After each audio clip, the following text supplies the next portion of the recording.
d'être venus si nombreux pour assister à la rencontre avec Guy Gabriel Kay, à qui je laisse la parole immédiatement. Bonjour.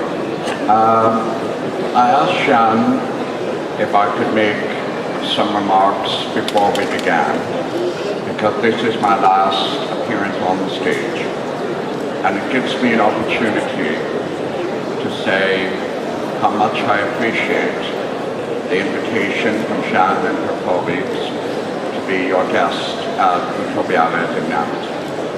And I want to particularly mention something that you may not be fully aware of. I have been so impressed with the panelists all through the last several days, the ones I've been on, the ones I've taught, and I've been so impressed with the audience at the level of intelligence and passion for books and thought and ideas.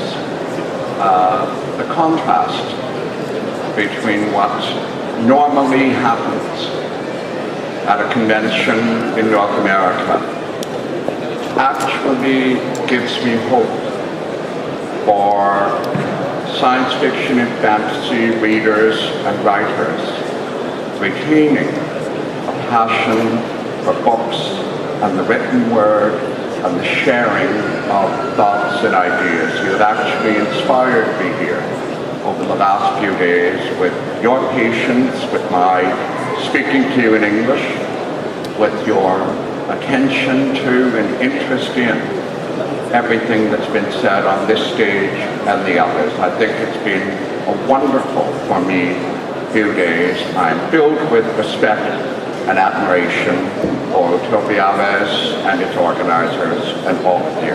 I'd like to thank you for the invitation and for the reception.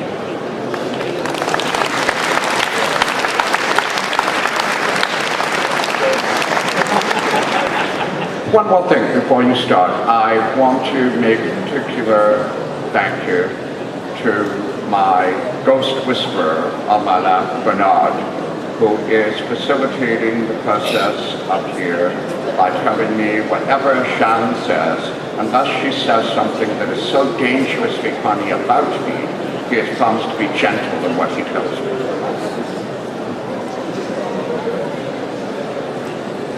Je fais confiance à l'homme qui parle à l'oreille de Guy Gabriel Kay.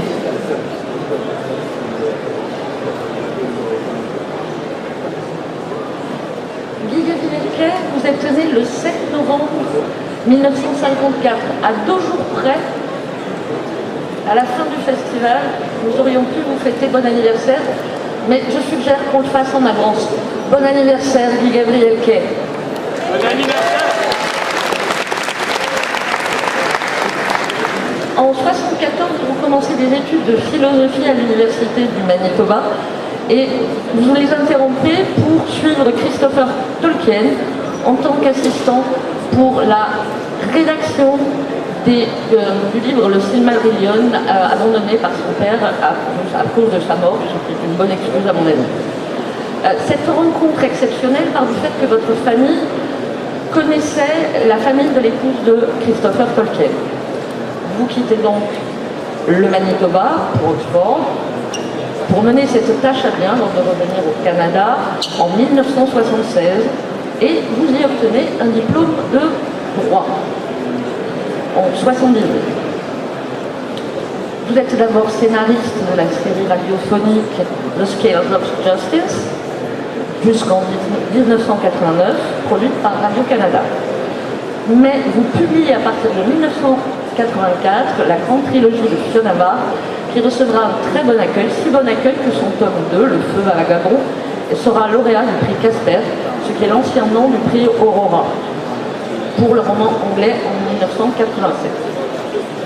En 2005, vos romans suivants, Tigane et La chanson d'Arbonne, rompront définitivement avec la high fantasy.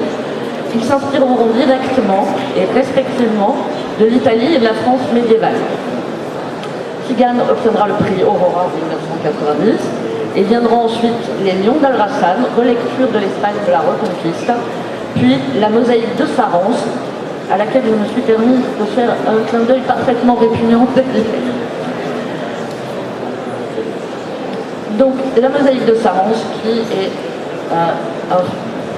un reflet de l'Empire byzantin sous le règne de Justinien et Théodora. En 2005, le dernier rayon du soleil, roman nordique et viking, tandis que Isabelle, en 2007, bénéficiera du doux climat de la Provence et d'un World Fantasy Award. Et en 2010, vous commencez votre visite de la Chine ancienne. Alors, enfant, vous rêviez d'être écrivain, avocat ou joueur de hockey. Vous êtes bien devenu écrivain, vous avez presque été homme de loi. Est-ce que le hockey vous tente toujours?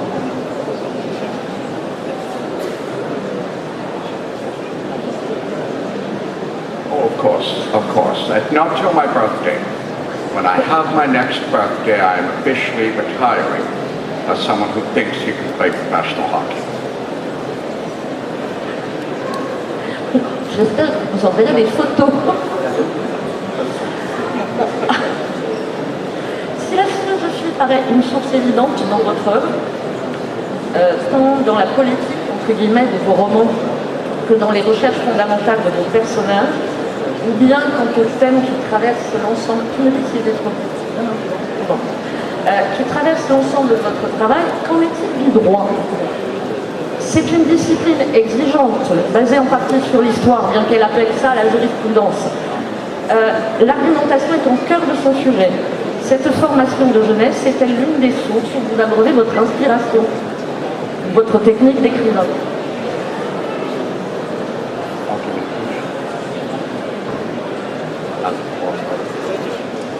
That's a wonderful question.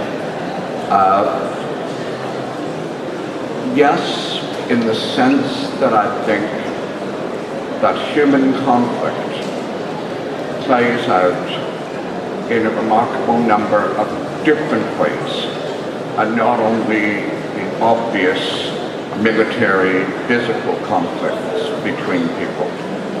I think that any fiction that we want to hold the attention of readers, in fact, to hold the attention of the writer while writing it, needs to involve that element of conflict. But Shan is right in that I do believe that there are subtler and different ways of exploring conflict rather than the obvious. One example, she mentioned the 2 books inspired by China.